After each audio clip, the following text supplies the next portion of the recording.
Je retiens qu'au départ, il y a eu des frayeurs par rapport à la pluie, l'installation de la campagne. Mais à partir de la deuxième décade du mois de juillet, les pluies se sont bien installées et il y a eu régulièrement des pluies et nous constatons qu'il y a eu une bonne conformation, un bon développement des cultures. Et cela montre aussi qu'effectivement, au niveau du Sahel, il y a de l'espoir. Nous avons constaté aussi que ici, il y a des techniques de gestion localisée de l'eau qui ont été utilisées, comme le ZAI, comme les demi-lunes. Et là, vous avez vu que ça a donné de très très bons résultats.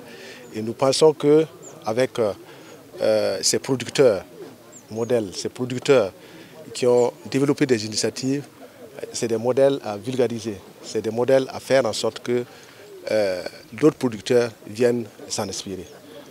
Nous voulons ajouter également que ici au Sahel, on constate que le développement des cultures est très très intéressant, plus que même dans certaines régions.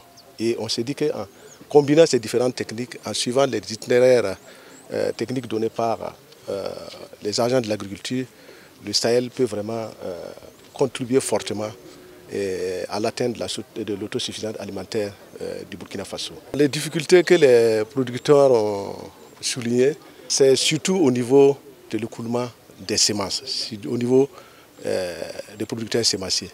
Mais à ce niveau, il y a l'Union nationale des producteurs sémenciers qui est organisée pour récupérer l'ensemble des semences. Nous avons, ensemble avec l'Union nationale des producteurs sémenciers, lancé l'opération des foires au niveau national pour permettre l'écoulement des semences. Et là, nous voulons qu'en 2020, l'année prochaine, que ces foires-là puissent se faire au niveau régional afin de permettre que les producteurs puissent écouler leurs semences. Également, ça va permettre à d'autres producteurs qui ont besoin d'avoir des semences améliorées de pouvoir avoir accès. Parce que le plus souvent, les gens ne savent pas que ces semences existent, ils ne connaissent pas la valeur ajoutée que ça peut contribuer à la production. Donc c'est vraiment des solutions que nous envisageons afin de faciliter l'écoulement des semences.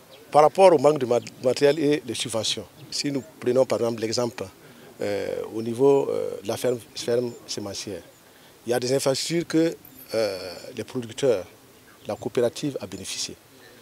Et vous voyez que chaque année, la production peut leur apporter plus de 30 millions. Mais vous voyez qu'ils ont décidé que chacun dégage 5 000 francs par an pour pouvoir contribuer au maintien de la ferme. Ce n'est pas possible, ça fait 250 000 francs. Cette somme est dérisoire. C'est pourquoi nous avons conseillé qu'au moins chacun puisse dégager au moins 10%. Ça fait 50 000 francs.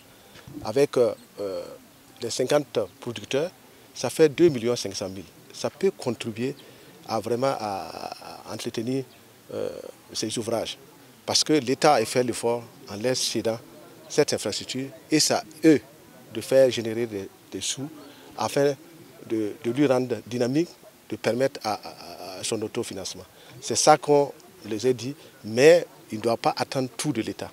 Parce que l'État n'a pas les moyens pour pouvoir permettre à tous d'avoir accès. Mais l'État cible un certain nombre de producteurs qui sont des producteurs vulnérables pour leur permettre, eux au moins, de pouvoir avoir un certain nombre d'équipements, un certain nombre de semences, afin de relever leur niveau au niveau de ceux qui sont un peu nantis. C'est ça notre stratégie. À l'issue de cette visite, on peut retenir que les populations du centre-nord sont résilientes. Parce que nous avons vu une bonne campagne qui s'est installée et le développement des productions végétales est assez parlant.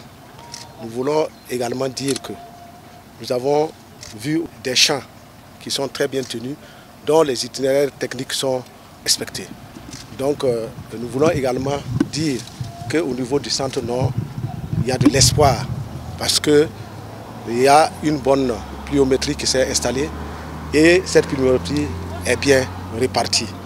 Donc nous attendons au niveau du centre-nord près de 250 000 tonnes de production de céréales, mais nous pourrons dire qu'aujourd'hui, il y a 350 000 hectares qui devaient être emblavés, mais nous constatons que près de 80% ont été emblavés.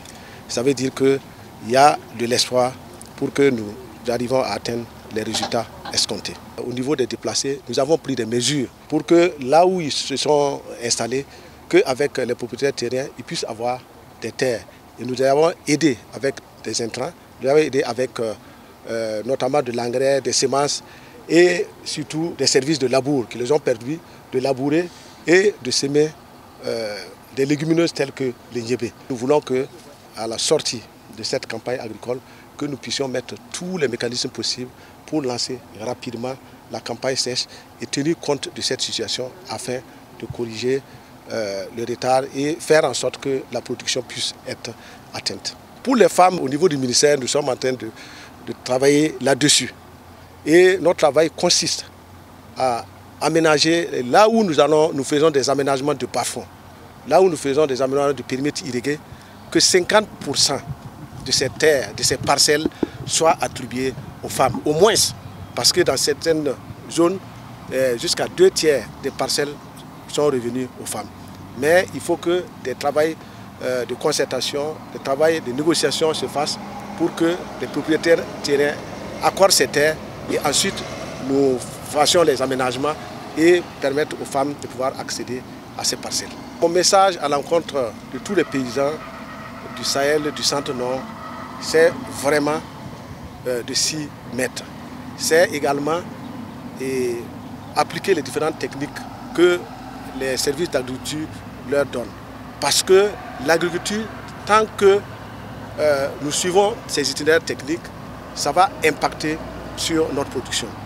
Suivre les itinéraires techniques, c'est quoi? C'est utiliser les semences améliorées, c'est utiliser les intrants, c'est appliquer la gestion localisée de l'eau, c'est également utiliser les techniques de gestion de la fertilité des sols.